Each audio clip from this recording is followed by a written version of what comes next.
Good afternoon. I just want to say before I start, what a great privilege I think it is to be invited to speak to this group. It's just a sort of group that I was hoping might be interested in what I had to say. There's the question of who designed Adelaide is a very contested area, and some people get rather obsessed by it. I'm naturally an obsessive person, so it came quite naturally to me to be obsessed. But what I propose is something quite new and hadn't been proposed by anyone else before. But I think it does answer the question of who designed Adelaide and how they went about it. I always thought about Colonel Light sitting under a gum tree up on Green Hill, overlooking the plain. He had with him a plan that he'd been prepared in London, which I'll talk about later. And he had to decide how he was going to lay it out, because he wasn't asked to design Adelaide, he was asked to lay it out. And these are the exact words that he used. In reading about this, I started to read more. And I read, amongst other things, a dissertation written by a colleague of mine at Cambridge University, where he said that there might have been a preemptive model plan for Adelaide that was prepared in London. I think it was guesswork on his part, but it turns out he was perfectly correct. So I wanted to follow that up. And in searching through the Public Records Office, we found that there's a note in the public record that in the Colonial Office in London, a meeting of the building subcommittee invited members of the survey team to put forward designs for the city. And as I'll explain to you later, the design of cities was well understood. In fact, the design of colonial cities had been well understood for over 100 years. And I'll show you some examples of that in my presentation. So it just remains to be seen how that was done, how it was all put together by the two people who submitted their designs. And they were Finnis, who would be well known to you, but also a man by the name of O'Brien, who might have been the brains of the outfit at that time, but he was captured by the Mauritius government to go to Mauritius before the surveying party left for Australia. So O'Brien may well have been the designer of the preemptive model plan for Adelaide, together with Finnis. And Finnis will be well known to you people here, I understand. So I imagine Colonel Light sitting under a tree with the model plan in front of him, which may have been brought here by George Kingston in his pocket, because he was renowned for being secretive and not telling people the whole story. And he may have only given the plan to Light on the day that they arrived to inspect the site. But Light was able to immediately grasp what he could do with it, because he didn't have sufficient land on one side of the river. So he asked Mr. R.G. Thomas, the young assistant to Kingston, to get his scissors out of the knapsack. And so Light cut off the top of the plan and put one third of it across the northern side of the river and left the other 2/3 on the southern side. And I'll be showing you that in my in my presentation, which I'm about to start now. So that is a brief introduction to my presentation, which I'll now commence.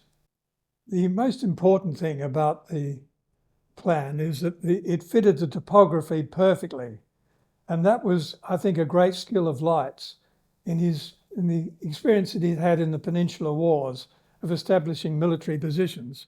He learned how to put regiments in places where they would be most useful. In this case, he put parts of the city in places where they'd be most useful and where there was space to accommodate them. He did it in a few days.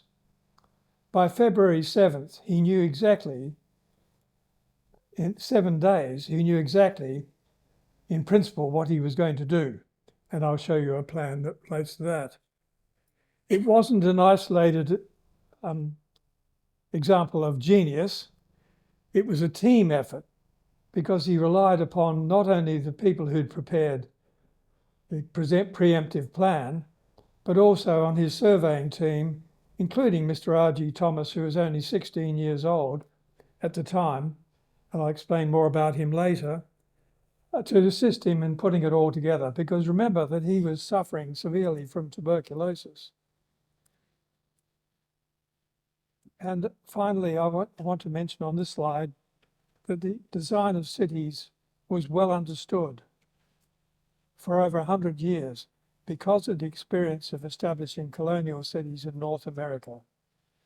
And the antecedents prior to that are well known as well, but I'll show you some of those as we proceed.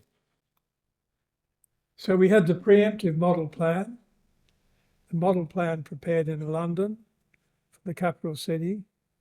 The idea of parklands was first introduced, or many people have claimed credit for them, but they were first introduced by Maslow's book, The Friend of Australia. It's not very well known, that book, but you can buy copies of reproductions of it. And he had in that book a recommendation that every city in Australia should be surrounded by a belt of parklands, and described how wide they should be and how they should be constituted. And as it turns out, our parklands are exactly as he recommended. But since then, many other people have claimed credit for the idea. What I've done in my work is to take the existing city plan and see if I could re-engineer it or reverse engineer it back into a model plan which didn't envisage having a river running through the middle of it.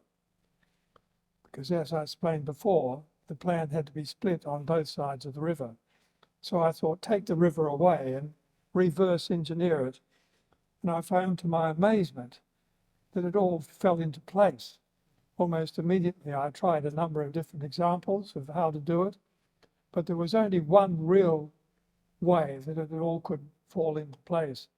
And I think you might be quite amazed to see how that was done. Here is an example of a colonial city in North America. This is Savannah. This is a really relatively well-developed example, but you can see the example of a grid plan. In opposition or in the reverse of organic planning that you would see in medieval cities, this was an engineered city of a grid of regular streets, a rectilinear arrangement with squares. And you'll notice that these would be about 4 acres wide, whereas our streets are about 8 acres wide. But you can see the similarity between this and the planning of Adelaide. So I'm simply making the point in showing this that Savannah predates Adelaide by quite a long way, but you can see that the planning of colonial cities was very well understood many years prior to Adelaide being designed. When Colonel Light arrived in Adelaide, and before he sent George Kingston through the wetlands or estuarine system that is now West Lakes between the Padawalunga and the Port River up to Torrens River, where he discovered the plain that now is the site of the City of Adelaide. He thought, because of his reading of what Sturt had written about the Padawalunga and Sturt River, that the city could be located around about Marion. So we can see a sketch that he'd prepared here and sent to a friend in London, that a city, this is Holdfast Bay, this is Outer Harbour, and here he has located a city at about Marion on the Sturt River, because there's a water supply which is essential to life. And you can tell that he'd investigated all this part of the foothills because of the way that he's described the geometry of it. So before he'd seen the Torrens River and investigated it with Kingston, he thought that the city would be best located at Marion, or where Marion is today. And in order to communicate with the harbour, he thought a canal roughly running through where West Lakes is at the moment, which is a sort of canal, I suppose you could say, and would connect all the way up to Marion through the creek system, probably the Sturt River. And it was a completely impractical arrangement, but was an idea he had, perhaps just a throwaway idea that he sent to a friend in London. You can see that in his design of the city, there are quite random squares marked out. If I could point that out again, just there. It doesn't show the geometry of the city that we understand today, and the geometry of a typical colonial city. So maybe, and I propose this, that Kingston hadn't shown him the plan. Kingston had it in his pocket and only showed him when they got to the site of Adelaide. That's quite a possibility. And Light hadn't seen the plain on which Adelaide now stands. Now, I've thought in my own mind, after reverse engineering it, I came back to a model plan that was as simple as this. If you multiply 32 on one side by 32 on the other side, it comes to 1,024 one-acre blocks of land. And 32 is divisible by 16, and it's divisible by 4. And it's possible to have a main street in the centre both ways. So it's quite a unique bit of geometry, 32 blocks by 32 blocks, that enabled him to have perfect geometry for the city. 1,024 was 24 blocks more than he had been instructed to provide. So there was always a possibility that there'd be a square or a number of squares. So for the purpose of this exercise, I just put one large square in the middle of 24 town acres. So we've got, in this model plan, we have 1,000 blocks for sale, for private sale, because that was his instruction from the Colonial Commission, and a central square with roads going through the central square both ways in the centre of the city. So that's an ideal model plan that based on what had been known for 100 years. So I thought, well, let's see if we can turn that into the plan of Adelaide. And then we show in this slide parklands surrounding the land of the 1,000 blocks. So parklands, as in Maslin's recommendation in The Friend of Australia, of parklands surrounding it. And the parklands was important from 2 points of view. Firstly, to provide public walks, recreation, which Light was meant to do, but it was also meant to contain public facilities. Because remember, the 1,000 blocks in the city were for private sale, not for public facilities.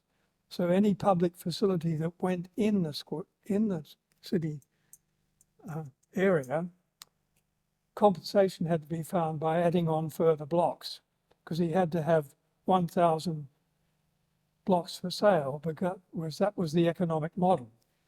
But the other purpose of having the parklands is to restrict the area that was for sale, because there would be later the country sections provided around this 80-acre country sections around the city that would be purchased by the first purchasers of the city blocks.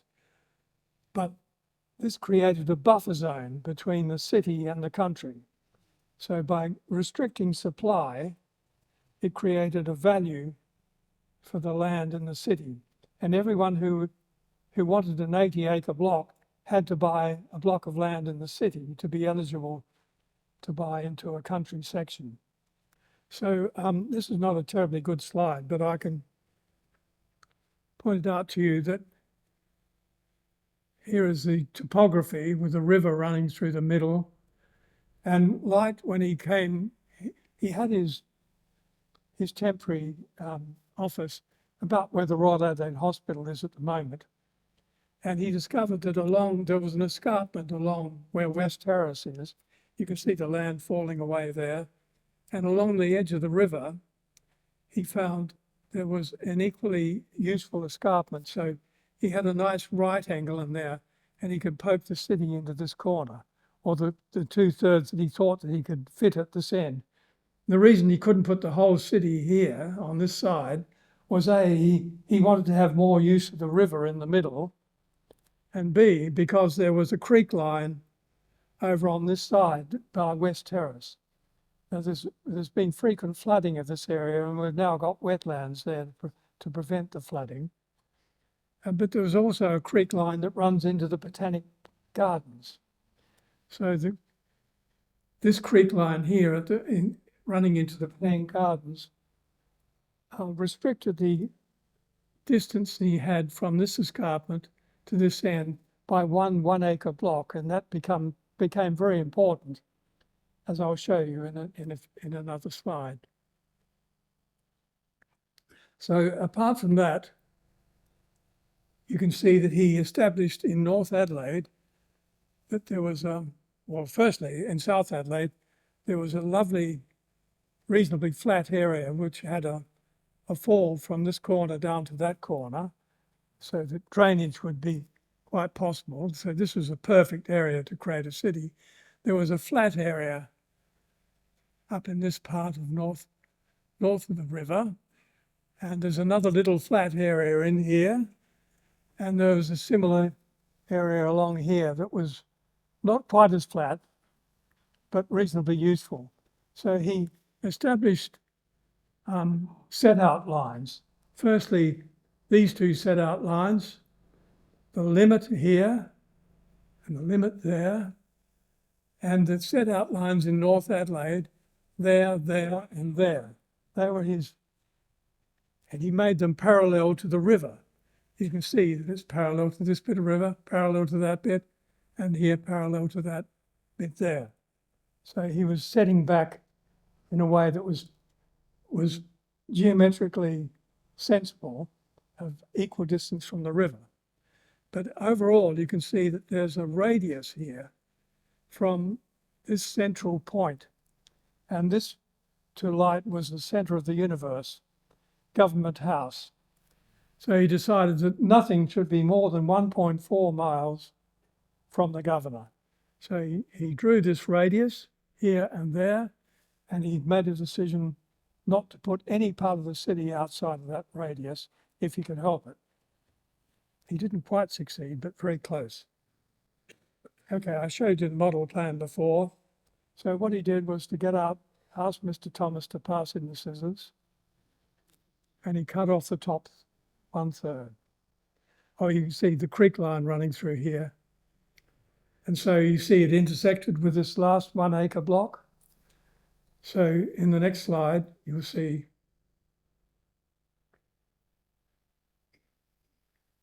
He, at this stage, climbed up Green Hill and was standing a little bit below where the Green Hill CFS Centre is today.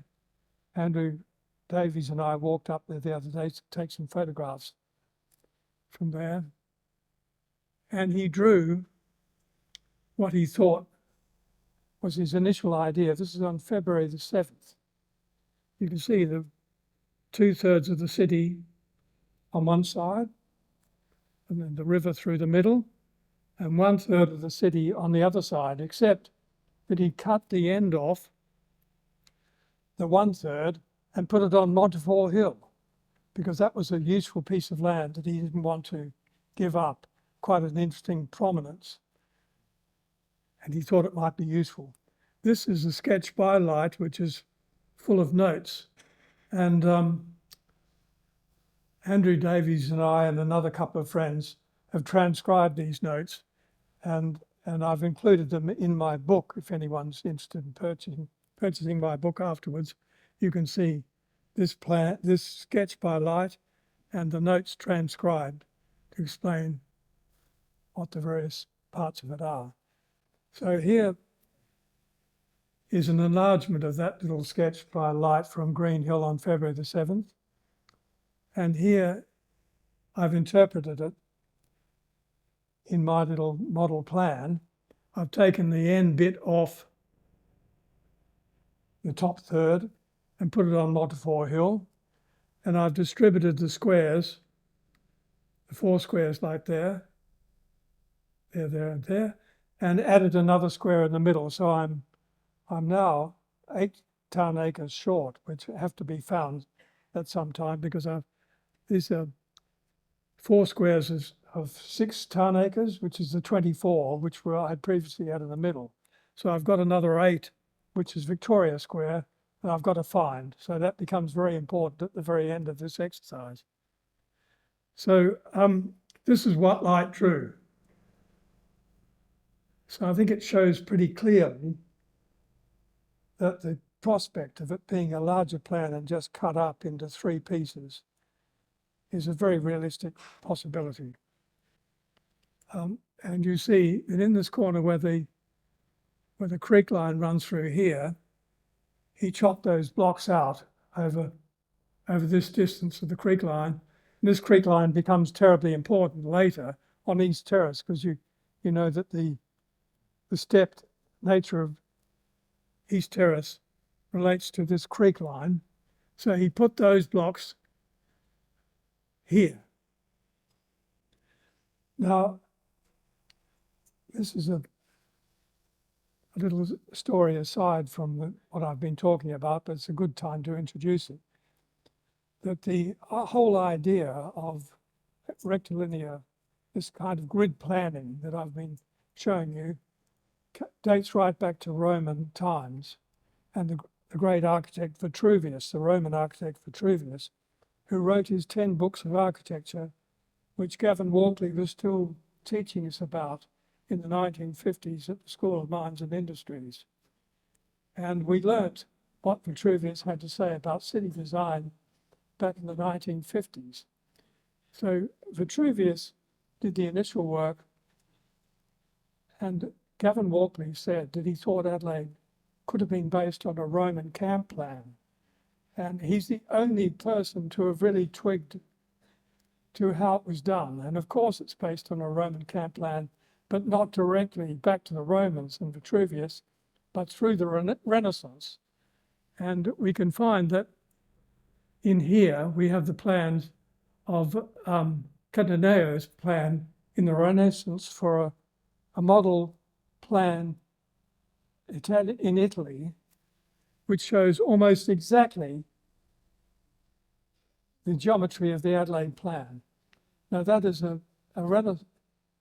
interpretation in the Renaissance of Vitruvius's work, because of course in the Renaissance they were all looking at Rome as the font of all knowledge. So here we've got 4 squares and a centre square, main roads through the centre both ways, and rectilinear blocks, slightly not as wide as the Adelaide blocks, but that's an issue that we'll discuss later. But the geometry is basically this geometry. So how did it come to England? How did this design come from England? Well, that's another story of the Enlightenment period. Charles I sent Inigo Jones to Italy to buy a collection of paintings, and he went mainly to Venice and dealt with dealers in Venice to buy paintings for Charles I's collection. But while he was there, of course, Jones was an architect after all, and he brought back the introduction of Renaissance classical architecture, the work of Andrea Palladio in particular from the Veneto area, quite close to Venice. He brought all those ideas back to England and introduced them, and they became what we now know as Regency architecture. So the planning of cities followed the exact same pathway as that of Regency architecture all the way from Vitruvius in Roman times. So it explains it perfectly in my view. But how was it introduced to London? Well, then Inigo Jones was given the commission of designing a square in London, Covent Garden Square. Covent Garden was the first of the rectilinear city designs to be overlaid over the medieval city plan. And after that followed other examples, in Belgravia in particular, which many of you will be familiar with. Belgravia is a rectilinear design in the same way. So we now understand perfectly well how the basis of the design reached England and how it was then translated into colonial architecture through an understanding developed in the Renaissance and brought to England by Inigo Jones. So this is the plan of Philadelphia, which dates from 1683. So it's 50 years, more than 50 years, 60 years before the plan of Adelaide. But look, it has the rectilinear arrangement, the four squares, the central square in the middle, and the intersecting main roads going through the square.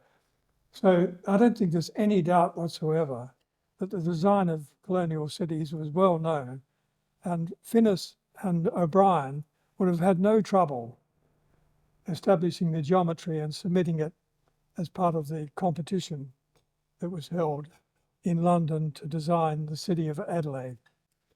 So Colonel Light worked out that he had, I showed you before, a number of areas in North Adelaide which were suitable, reasonably flat areas that he could use. So he decided that he would cut up the plan. So he got the scissors out again, and he cut this section off, which went into Upper North Adelaide. Then he cut this section up into a number of bits. And he noticed that he cut them up into 4 blocks wide. And that's terribly important because it enabled him to spread things out more. So what he did was he split them up. He got the section that was marked E, he chopped off, and he put it down here because the creek line you can see running down there, he had a bit more room down this corner. He'd already chopped that off and added some blocks on here, so why not add some more? And then he pushed D into that little bit of flat land there and occupied the larger piece of flat land in Upper North Adelaide with that bit, and then pushed a bit on the end because there was a bit more room. And then out of desperation, he put C in 2 of those 4 block wide units of 8 blocks together at this end here. remember the government house is still here and we're still within the radius of 1.4 miles. Yes, well, no, it didn't quite work. He had to push things further together, though it was all a bit rough. So what he did was he pushed C further down towards the west. And to do that, he had to take some blocks out here, just at the top of Kingston Terrace. So he put them up here at the end of Man Street. So he took those 4 blocks and put them up there. He wanted to create a square here. So he took the 6 blocks out of Wellington Square and put them down here in McKinnon Parade. He wanted to come out onto Montefiore Hill, so he rotated blocks in this section here and put the remainder following the topography over on this side. To do it, he had to, because we had 8 blocks wide, in North Adelaide he wanted to go 6 blocks wide instead of 8. So he had 4 left over there and there. So he took those and popped them down here. That's all that he had to do. It was very straightforward. So remember I told you that he had to have 1,000 blocks, so he needed some more blocks. So he needed some for government offices as well. So he had 4 blocks here, the GPO, the Treasury building, the courts at this end. So he put those blocks down here, added them on to the southeast corner. Yes, the final result is as we see it here now. It's simply, you can reverse engineer this, as I'll do in a minute when I show you an animation of how it was done. You can reverse engineer this and go back to have exactly the model plan that we started with. It's really quite simple. There are so few moves in achieving it, but I think when I first wrote this paper, I called it How Colonel I Designed Adelaide Before Lunch. And I was only persuaded to write a serious paper about it by a senior academic at Adelaide University. And so I'm being very serious about what I thought was quite amusing to start off with. Now here's the drawing prepared by R.G. Thomas, who was a 16-year-old articled assistant to George Kingston. His parents articled into Kingston, and his parents were known to have said Kingston taught him nothing, which I think he taught Kingston something. That was my view of it. But here's this beautiful watercolour that you can see. It's housed in the Migration Museum on Pintor Avenue, one of the originals. It's all done in watercolour by a 16-year-old draftsman who went on to become a colonial architect, a very, very talented young man, and the son of the founders of the Register newspaper. You can see the parklands have now been developed, and you can see an important point that I want to emphasize is that because there was no space for public facilities other than the 4 blocks that Light had taken out of around Victoria Square, public facilities had to be put in what we call the parklands. So when we say there should be no building in the parklands, it was always Light's intention to have public facilities, including public buildings, such as the hospital here,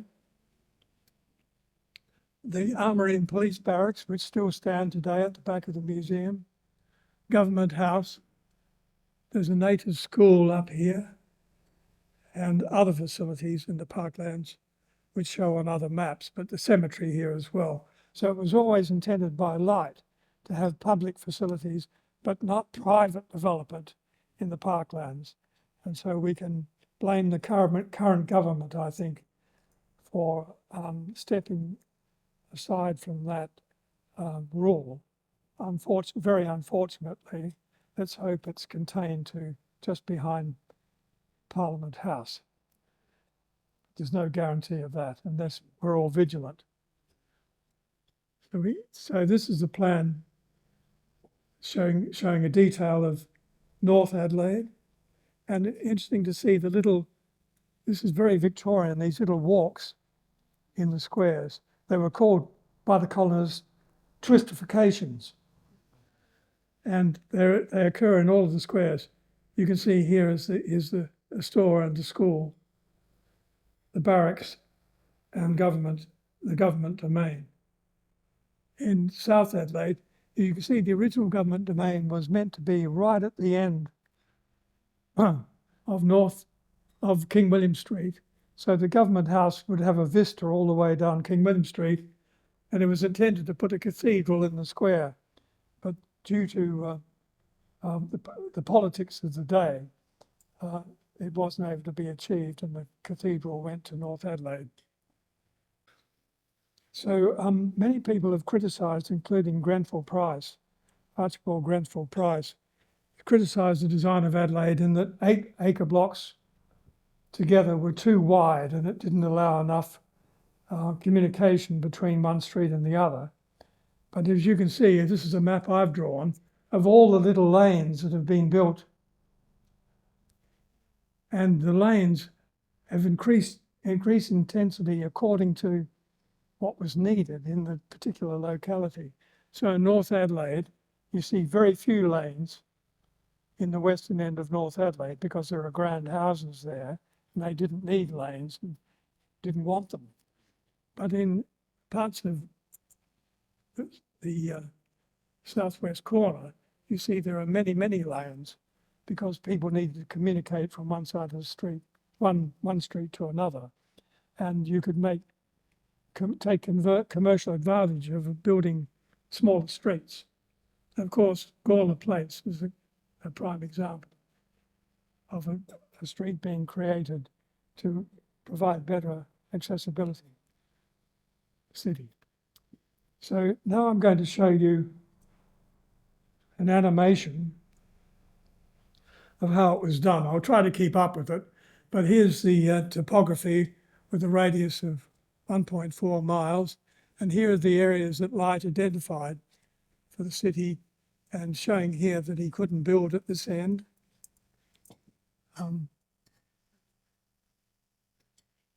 The escarpments around the edge define the area, particularly in this end of North Adelaide, and you can see the set out points that I've drawn. Now here's the model plan, and we break the model plan up, the parkland surrounding, the grid geometry, symmetry of the street pattern, 32 blocks square, and here we break the top bit off. We cut the top bit into halves and put it into sections. We move the squares out, move these blocks down to this position, move that bit up into the big flat area in North Adelaide, move this section C and break it up down to this corner,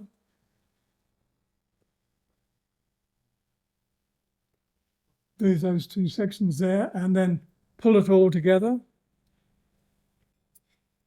The final fit, it comes together. Those blocks go there. This block goes there, and you watch this here particularly. This is very clever, this bit, with the lovely topography in that corner, and just rotate those blocks onto Montefiore Hill, and then Wellington Square comes down here to put those blocks. So, and then the 4 blocks that we're missing there come over to here and added onto this area like that. The government domain remains in this position. So then we have the final design. Exactly. And we can reverse engineer it so you can watch it all happening in reverse, going from the plan back to the model plan.